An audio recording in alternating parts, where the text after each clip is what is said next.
Yeah.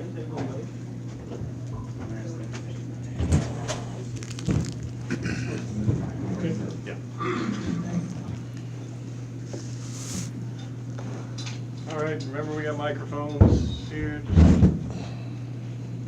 Christen, in that first game, what do you think were the keys and how can you duplicate that this time around? Transition defense and rebounding. Just got to keep Kobe White out of the paint. I mean, they play really fast. They try to play fast off makes and misses. We did a good job of that in the first game, and did a good job on the backboard too, taking away their shooters. White didn't score against you guys. Bird didn't get a field goal, and he's averaged something like 20 points a game since then. What's been the difference you've seen in the way he's playing now as the way he played before against you?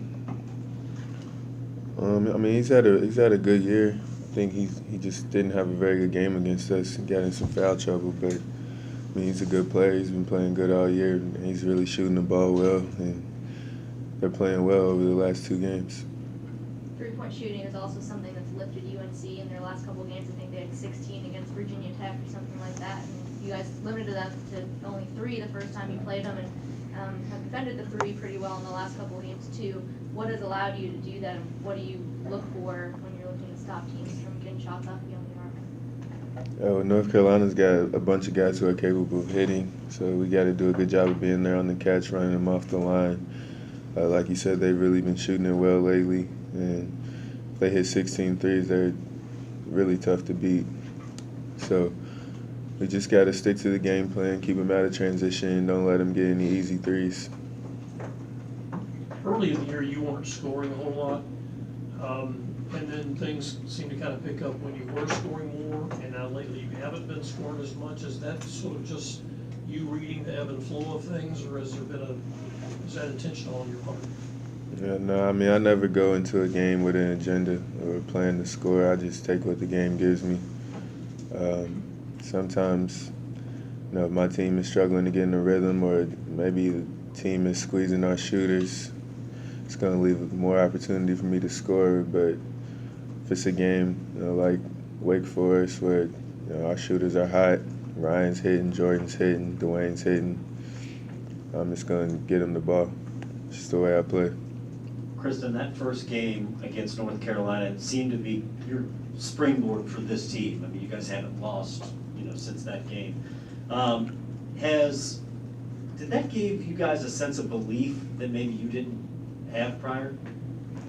I think the game before that was Pitt. I think that was kind of the turning point in the season. Is when we realized we were going to have to play a lot harder on defense and focus on keeping the ball out of the lane. And North Carolina was just the next game, but it was definitely a big win for our team. I think it was a confidence booster. Anytime you beat a top 10, 11, whatever they were ranked at the time team, it's going to help your team out. How important is Enoch in this game, or any game really? But last game he had a really good game, and they don't really have anybody to match up against it very well inside. Yeah, Steve is huge for us. Any game we play, I mean, when he performs well, we're a different team. And he's been playing well really since that North Carolina game and the game before that. So I mean, like you say, he's kind of a matchup problem for them. We're gonna look to give him the ball as we always do, but he's huge for us. He makes us a completely different team. Christen, how has Jordan, from when you first got to UofL to now, how have you seen his scoring and his kind of IQ on the floor on the offensive end evolve over the last 9 months or so?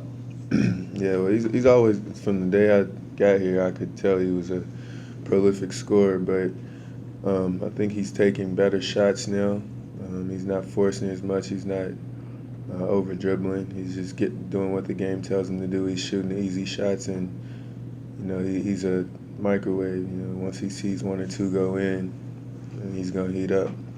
So he's gotten a lot better. But say his biggest improvement has been on the defensive end. I mean, he's been playing really well for us defensively.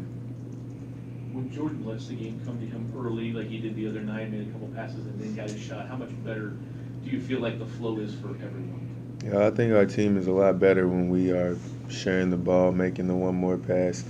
And Jordan, when he does that, it's just going to rub off on the whole team. I mean, because everybody knows that, he's our main scorer. He's our leading scorer. So But he shows that he's a willing passer. Everyone else is going to follow suit. Christen, with what you guys did to them down there at their place, do you expect them to come in here with a little bit more fire? Yeah, absolutely. I know they have this game circled on their calendar. They're going to look at it like a revenge game. They hadn't lost that bad at home in a long time, so they're going to be juiced up and ready to play.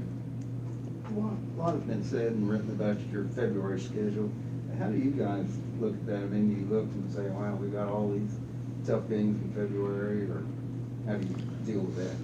I think the way we always look at it is just try to go 1 week at a time. One thing we do as a team, we just, for the week, we're trying to go 2-0, 3-0 if we got 3 games. But, we're not blind. I mean, we see there's a lot of tough opponents, and it's going to be a rough February as far as playing good teams, but that's what you sign up for when you come to the ACC. So regardless if you play them in February or January, you still got to play them all. We talked a lot about this defense. If there was one thing that you didn't know earlier in the season about the defense compared to now, what would you say that is? About our defense? Yes. Yeah, just we're just a different defensive team when we keep teams out of the lane. I mean, it makes them take more jumpers, which lead to long rebounds, and we can get out in transition. We've really been excelling in transition lately, and that starts with getting stops. One of our strengths is playing in transition, but we can't do that unless we get stops. That first game against them, the rebounding was such a key. How do you replicate that against a team that's really good at rebounding other than I came against you guys? Right. I mean, and specifically because we haven't been very good rebounding the ball recently against NC State and Wake Forest, but it's just going to be attention to detail. I mean, when the shot goes up, we got to box out, got to put a body on those guys and drive them out there. They're big, got some long wings, Johnson and May and the bigs, Brooks, but as long as we put a body on them, we'll be fine. Anything else? Great, thank you.